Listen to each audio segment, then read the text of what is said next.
Righto guys, so we're just about to find the base plate to fit to this mount so we can get this motor on. So I've just opened her up, there it is, the Garmin Force.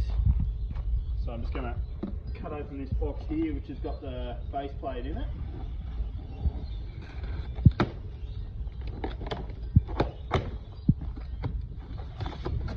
And there it is there.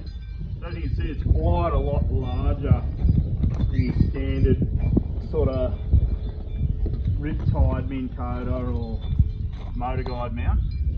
So this is why we need a lot larger base plate mounting board to fit to a standard sort of vessel, not being a bass boat. So stay with us and hopefully we'll come up with some pretty good positive solution.